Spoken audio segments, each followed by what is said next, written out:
Hey everyone, and welcome back to the channel. If you're new here, make sure to hit that subscribe button and ring the bell so you don't miss any of our tech reviews.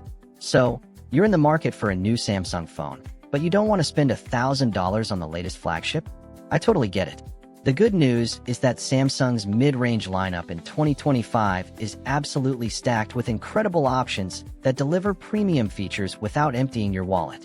Today, we're counting down the 5 best mid-range Samsung phones of 2025. We'll talk about specs, real-world performance, cameras, battery life, and of course, value for money. I've personally tested all of these phones, so you're getting genuine hands-on experience here. Before we jump in, let me know in the comments, what's your budget for a new phone and what features matter most to you? Alright, let's get into it. Starting us off at number 5 is the Samsung Galaxy A35 5G, and honestly, this phone surprised me with how much it offers for the price. First up, that display. You're getting a 6.6-inch Super AMOLED panel with full HD plus resolution and a buttery smooth 120Hz refresh rate. Watching videos on this thing is a genuine pleasure. The colors pop, blacks are deep, and scrolling through social media feels incredibly responsive. This is the same display technology you'd find on phones costing twice as much. Under the hood, we've got Samsung's Exynos 1380 processor paired with either 6 or 8 GB of RAM. Now, it's not going to break any speed records, but for everyday tasks, social media, YouTube, casual gaming, it handles everything smoothly. I played some Genshin Impact on medium settings, and while it's not maxed out, it was perfectly playable. The camera system features a 50-megapixel main sensor, an 8-megapixel ultra-wide, and a 5-megapixel macro lens. In good lighting, that main camera produces sharp, vibrant photos with nice detail. The ultra-wide is decent for landscape shots, though it does soften a bit at the edges. Low-light performance is where it struggles compared to higher-end models, but for the price, it's respectable. Battery life is where the A35 really shines. That 5,000 mAh battery consistently got me through a full day of heavy use. And with moderate use, I could easily stretch it to a day and a half. Charging is at 25 watts, so you're looking at about an hour and a half for a full charge. Not the fastest, but acceptable. You're also getting IP67 water and dust resistance, which is fantastic at this price point. And Samsung promises 4 years of major OS updates and 5 years of security patches. For around $400, the Galaxy A35 is a solid entry point into Samsung's ecosystem. Moving up to number 4, we have the Samsung Galaxy S23 FE, the Fan Edition. This is where things start getting really interesting because you're essentially getting a flagship experience with some smart compromises. The S23 FE rocks the Snapdragon 8 Gen 1 processor in most markets, which is still a powerhouse chip. I'm talking flagship-level performance here. Apps open instantly, multitasking is seamless, and gaming performance is excellent. I maxed out settings on Call of Duty Mobile, and it didn't break a sweat. The 6.4-inch Dynamic AMOLED 2X display is absolutely gorgeous. It's bright enough for outdoor use, hitting around 1,450 nits of peak brightness, and that 120Hz refresh rate is adaptive, meaning it scales down to save battery when you're doing static tasks like reading. Now let's talk cameras, because this is where the S23 FE really differentiates itself.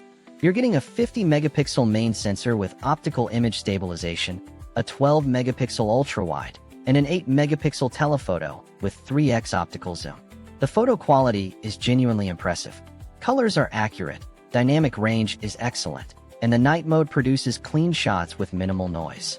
That telephoto lens is a real treat. Zooming in on distant subjects without losing quality is something you typically only get on flagship phones. The 4,500 mAh battery gets you through a full day comfortably, and you're getting both 25-watt wired charging and 15-watt wireless charging, plus reverse wireless charging for your earbuds or smartwatch. The premium build quality with that metal frame and Gorilla Glass front and back makes this feel like a proper flagship phone. At around $600, especially if you catch it on sale, the S23 FE offers incredible value. It's perfect for anyone who wants flagship features but is willing to skip the absolute latest processor to save some money. Coming in at number 3 is the Samsung Galaxy A55 5G, and this phone really represents the sweet spot in Samsung's mid-range lineup. Right off the bat, the build quality impressed me.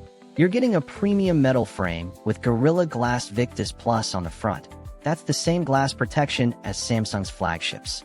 It feels solid in hand, and that matte finish on the back resists fingerprints really well. The 6.6-inch Super AMOLED display with 120Hz refresh rate is everything you'd want. Watching HDR content on Netflix looked fantastic, and the Vision Booster feature really helps with outdoor visibility. I could comfortably use this phone in direct sunlight without squinting. Performance comes from the Exynos 1480 chipset with up to 8GB of RAM, and Samsung's really optimized this chip well. Day-to-day performance is smooth and responsive. I threw everything at it: multiple Chrome tabs, Spotify streaming in the background, Google Maps navigation, and it handled it all without stuttering. Gaming performance on titles like PUBG Mobile was solid at high settings. The camera setup includes a 50-megapixel main camera with OIS, a 12-megapixel ultra-wide, and a 5-megapixel macro. What I really appreciated was the improved low-light performance compared to the A35. Night mode shots came out cleaner with better color accuracy and less noise. The main camera's OIS makes a noticeable difference for video recording too. Your handheld footage looks much more stable. Battery life is excellent with that 5,000 mAh cell. I consistently got 6 to 7 hours of screen-on time with mixed usage. The 25-watt fast charging is the same as lower-end models, which is my only real complaint here. I wish Samsung would bump that up to at least 45 watts at this price point. You're also getting IP67 water resistance, stereo speakers that actually sound pretty good, and Samsung's commitment to 4 generations of OS upgrades. At approximately $450, the A55 delivers premium features with very few compromises. Our number 2 pick is the brand new Samsung Galaxy S24 FE, and this phone brings something really special to the mid-range market: Galaxy AI features. Let's start with performance. The Exynos 2400E processor in this phone is seriously fast. It's essentially a slightly underclocked version of the chip in the flagship S24, which means you're getting flagship-tier performance.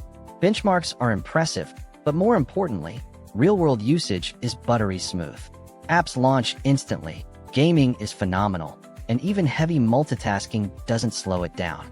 The 6.7-inch Dynamic AMOLED 2X display is one of the best screens I've used on any phone.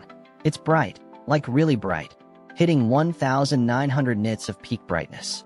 HDR content looks absolutely stunning, and that adaptive 120Hz makes everything feel responsive and fluid. But here's where it gets interesting: Galaxy AI.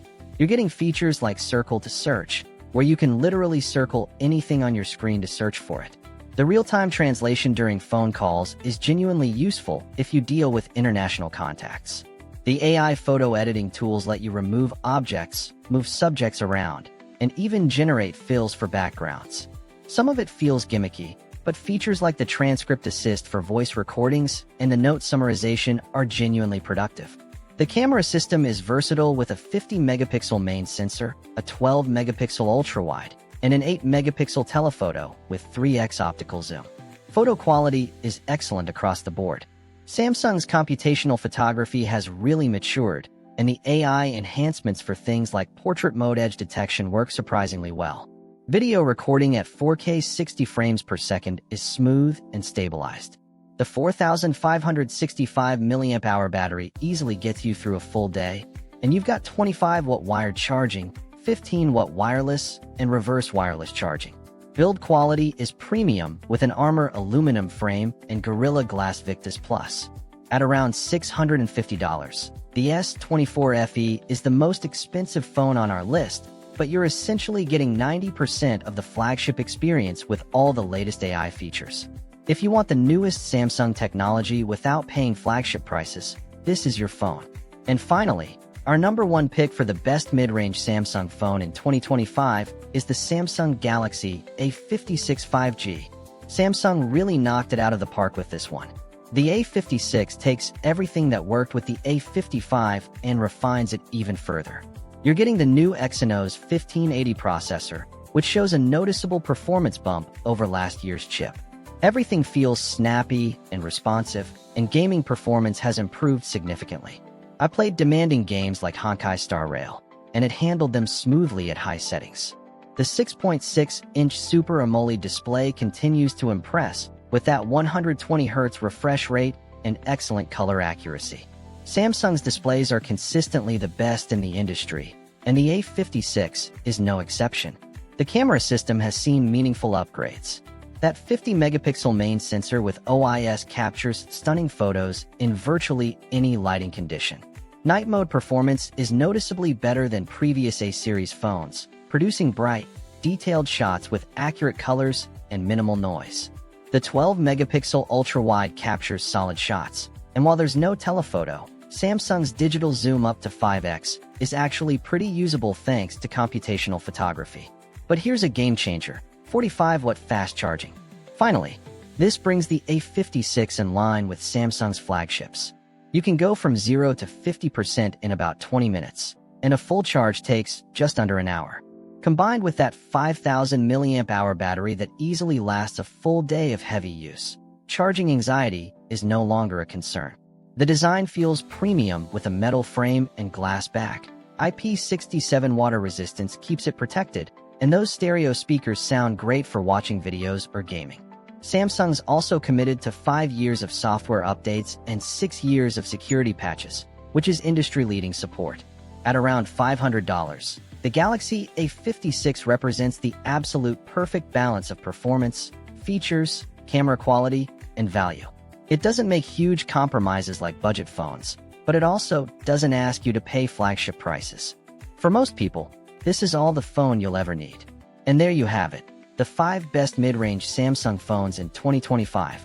Whether you're looking for the best value with the A35, flagship features on a budget with the S23 FE, the well-rounded A55, cutting-edge AI with the S24 FE, or the perfect all-arounder with our top pick, the A56, Samsung's mid-range lineup has something for everyone. Which phone are you leaning towards? Drop a comment below and let me know. If this video helped you out, smash that like button and subscribe for more honest tech reviews. Thanks so much for watching, and I'll catch you in the next one. Peace.